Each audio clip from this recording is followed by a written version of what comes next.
Il était une fois, dans un royaume baigné de mystères célestes, une princesse nommée Éléonore. Depuis sa naissance, les astrologues annonçaient que les étoiles guideraient sa destinée. Chaque soir, elle montait sur la plus haute tour du château pour observer le ciel, convaincue que les constellations parlaient à son cœur. Parmi les serviteurs du palais, un jeune homme discret nommé Adrien partageait cette même passion pour les astres. Il n'était pas noble, mais il possédait une intelligence vive et une connaissance rare de l'astrologie. Éléonore avait remarqué ses regards furtifs et ses murmures de constellations chaque fois qu'il croisait son chemin. La colère d'Armand éclata comme un orage, mais le ciel répondit d'une manière surprenante. Un éclair frappa la terre, et les étoiles semblèrent de briller plus fort, comme pour rappeler au roi que son pouvoir n'était rien face au destin. Adrien se plaça devant la princesse, prêt à mourir. Mais Éléonore s'avança à son tour, implorant son mari « Si tu détruis Adrien, tu détruiras aussi mon âme. » Ces mots étaient clairs, son regard rempli d'une détermination nouvelle. Le roi trembla. Pour la première fois, il sentit qu'il perdait toute emprise. Il était roi sur les hommes, mais pas sur les étoiles, et encore moins sur l'amour. Un soir, alors que la lune était pleine et éclatante, Adrien confia à la princesse que son signe astrologique était lié au sien. « Les astres nous unissent, madame, bien plus que les lois humaines », osa-t-il dire. Le cœur d'Éléonore battit plus fort que jamais. Les nuits devinrent des rendez-vous clandestins. Éléonore et Adrien lisaient les étoiles comme d'autres s'échangent des lettres d'amour.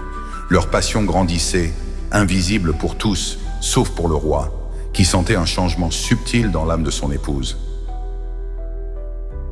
Éléonore, pourtant, n'avait jamais souhaité trahir.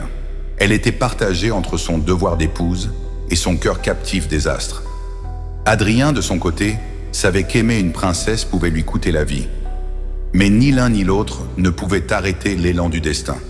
Les astrologues du royaume annoncèrent alors une éclipse rare. Ils disaient qu'elle révélerait les vérités cachées et briserait les chaînes des mensonges. Armand décida d'en profiter pour confronter sa femme. La nuit de l'éclipse, le ciel devint rouge et menaçant. Éléonore et Adrien, une fois de plus, se retrouvèrent sur la tour. Ils parlaient de leur amour, persuadés que les étoiles approuvaient leur union secrète. Mais cette fois, Armand les suivit. Sa colère éclata comme un tonnerre. « Trahison !» hurla-t-il, sa voix couverte par le vent. La princesse trembla et Adrien se prosterna à ses pieds, implorant pardon. Éléonore, courageuse, osa parler. « Mon roi, ce n'est pas une trahison de chair, mais une trahison de l'âme. Mon cœur se perd dans les étoiles, et Adrien en est le guide. » Les mots frappèrent le roi comme une lame. Il comprit que l'amour de sa femme ne lui appartenait plus. Son orgueil royal luttait contre sa peur de perdre son trône et sa dignité. Éléonore pleura chaque nuit, levant les yeux vers les étoiles, espérant y retrouver Adrien. Le roi, quant à lui, restait en tension constante, car il savait que l'amour véritable de la princesse s'était envolé avec le ciel. Et ainsi, sous les astres éternels, un roi tourmenté, une princesse éprise et un serviteur exilé continuèrent d'écrire une histoire gravée dans les constellations, celle d'un amour interdit, guidé par l'astrologie, et d'un roi prisonnier de ses doutes. Adrien, désormais exilé, marchait chaque nuit sous les mêmes étoiles qu'Éléonore. Même loin du royaume, il sentait le lien invisible qui les unissait. Les astres semblaient lui murmurer que son destin n'était pas de disparaître, mais de revenir un jour. Éléonore, enfermée dans le château, vivait dans une prison dorée. Ses journées étaient faites de silence, ses nuits de larmes. Elle cachait à tous un petit carnet où elle dessinait les constellations et écrivait des mots d'amour adressés à Adrien. Peu à peu, une complicité s'installa entre la princesse et le serviteur. Les nuits étoilées devinrent leurs secrets partagés. Ensemble, ils interprétaient les mouvements des planètes et lisaient dans les signes du zodiaque des promesses interdites. Pourtant, le roi Armand, mari d'Éléonore, vivait dans une tension permanente. Ses conseillers lui rapportaient que son épouse passait trop de temps sous les étoiles et qu'elle se montrait distante à ses côtés. Jaloux et inquiet, il commença à douter de sa fidélité. Pourtant, l'éclipse apporta une étrange lumière. Le roi regarda le ciel et vit une constellation en forme de triangle, comme un lien indestructible. Il y lut une vérité. Il ne pouvait contrôler le destin ni forcer l'amour. En larmes, Éléonore tomba à genoux. Elle demanda pardon, mais avoua aussi qu'elle ne pouvait cesser d'aimer Adrien. Le roi, dans sa tension et sa douleur, hésita entre justice et compassion. Finalement, Armand prit une décision cruelle mais sage. Adrien fut exilé loin du royaume. Le roi préféra perdre un serviteur que condamner son épouse. Mais son cœur resta empoisonné par la jalousie. Le roi Armand se plongea lui aussi dans l'astrologie. Il consulta les mêmes cartes du ciel et y lut des présages troublants. Une ombre menaçait son mariage et une étoile étrangère se rapprochait de son trône. Son cœur se serra, car il craignait que cette ombre fût un homme. Un jour, il surprit Éléonore sur la tour, son regard illuminé par les paroles d'Adrien. Elle riait doucement, ses yeux brillants de tendresse. Le roi, caché dans l'ombre, ressentit une blessure profonde. La jalousie se transforma en une tension insupportable. Le roi Armand, quant à lui, ne trouvait pas la paix. Bien que son trône fût intact, son cœur restait rongé par l'incertitude. Les astrologues lui avaient prédit qu'un jour, son royaume serait menacé par une trahison du destin, et il craignait que cela fût lié à l'amour perdu de sa femme. Une nuit, un astrologue étranger vint au palais. Il affirma qu'une grande conjonction planétaire approchait, une rencontre rare entre Jupiter et Saturne. Ce jour-là, dit-il, les vérités cachées reviendront à la lumière. Le roi frissonna en entendant ces paroles. Éléonore comprit aussitôt ce message comme un signe. Elle savait que cette conjonction annonçait peut-être le retour d'Adrien. Son cœur se remplit d'espoir, même si elle craignait la colère de son époux. Dans son exil, Adrien observait le même ciel. Il avait appris auprès de sages astrologues que son destin n'était pas d'être simple serviteur, mais d'être le messager des étoiles. On lui révéla une prophétie. « Ton étoile rejoint celle d'une princesse, et ensemble, vous renverserez les ombres. » Lorsque la grande conjonction arriva, des phénomènes étranges secouèrent le royaume.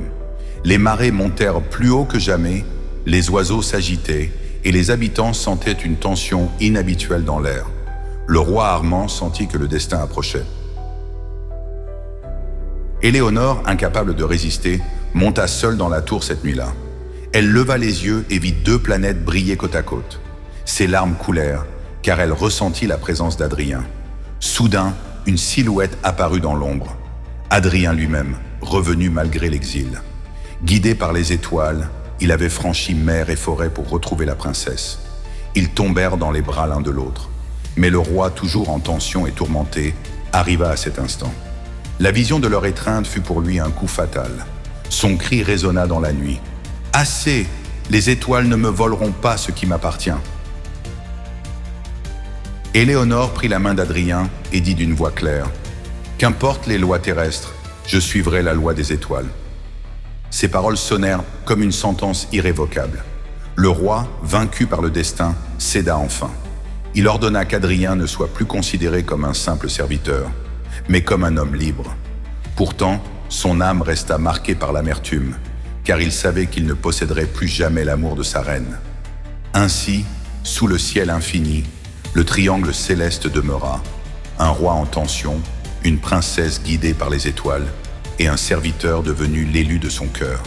Leur histoire, interdite et tragique, brilla à jamais dans la mémoire des constellations. Éléonore et Adrien, malgré le danger, jurèrent de ne plus cacher leur amour. Ils décidèrent de suivre la voie des étoiles, même si cela signifiait quitter le royaume. Une nuit, guidés par la constellation d'Orion, ils prirent la route en secret. Leurs pas les menèrent vers des terres inconnues, mais leur cœur était libre, uni par les astres. Et le roi Armand, resté seul dans son palais, ne trouva jamais la paix. Chaque nuit, il levait les yeux vers le ciel, et la tension le rongeait toujours, car il voyait briller l'étoile d'Adrien et celle d'Éléonore, inséparables pour l'éternité. Adrien courageux s'avança et dit « Si tu veux briser le lien, frappe-moi, mais sache que les étoiles elles-mêmes se lèveront contre toi. » Ces mots résonnèrent dès dans la salle comme une prophétie. À cet instant, un grondement secoua le château. Les murs tremblèrent, les vitraux éclatèrent, et une pluie de lumière rouge envahit la salle. Le roi pâlit, comprenant que Mars lui-même répondait à sa folie. Le mage étranger s'enfuit, terrifié. Il cria que le destin ne pouvait être changé et que le roi avait réveillé une colère céleste. Armand resta pétrifié, ses yeux fixés sur le ciel rouge à travers les fenêtres brisées. Dans un moment de désespoir, il consulta son anneau royal, gravé de symboles astrologiques. Les signes semblaient lui indiquer une seule issue, renoncer à la lutte. Mais son orgueil l'empêchait de céder.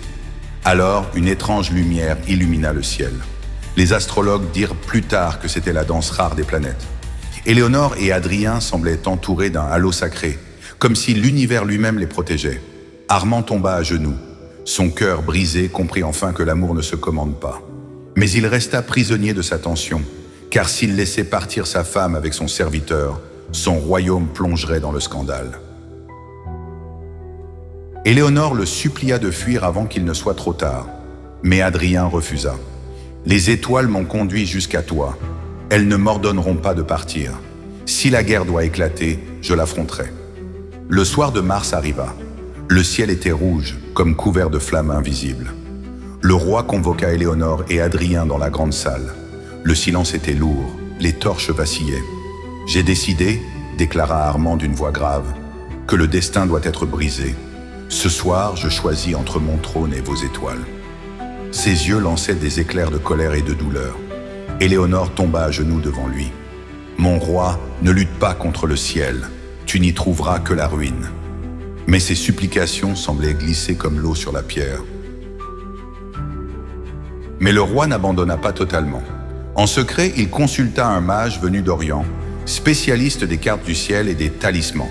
Ce mage lui promit un moyen de briser le lien astrologique qui unissait Éléonore et Adrien. Pour cela, il fallait attendre une nuit précise, celle où Mars, planète de la guerre, dominerait le ciel. Ce soir-là, dit le mage, une décision tranchante peut changer le destin. Armand décida de s'y préparer. Adrien, de son côté, ressentit une lourdeur étrange dans l'air.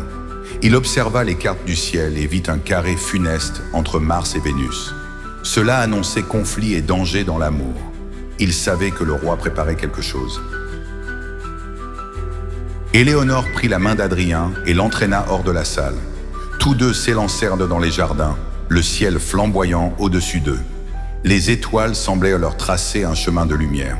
Armand, seul dans sa grande salle effondrée, sentit son cœur se briser.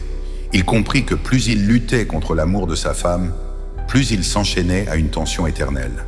Le peuple, témoin des signes célestes, commença à murmurer que la véritable bénédiction des astres reposait sur Éléonore et Adrien. Certains disaient même que le roi avait perdu la faveur du ciel. Après cette nuit de la grande conjonction, le royaume tout entier parla du miracle céleste. Les astrologues affirmaient que les dieux avaient protégé la princesse et son bien-aimé. Le peuple, fasciné, commença à douter de la légitimité du roi. Armand sentit sa couronne vaciller. Même s'il avait épargné Adrien, son cœur restait rongé par la honte. Chaque regard du peuple lui semblait un jugement. Chaque étoile dans le ciel, un rappel cruel de sa défaite. Éléonore, elle, retrouvait enfin un peu de joie. Adrien n'était plus un simple serviteur, mais il restait fragile face aux intrigues de la cour. Ensemble, ils se retrouvaient encore sous les étoiles, rêvant d'un avenir où leur amour ne serait plus caché.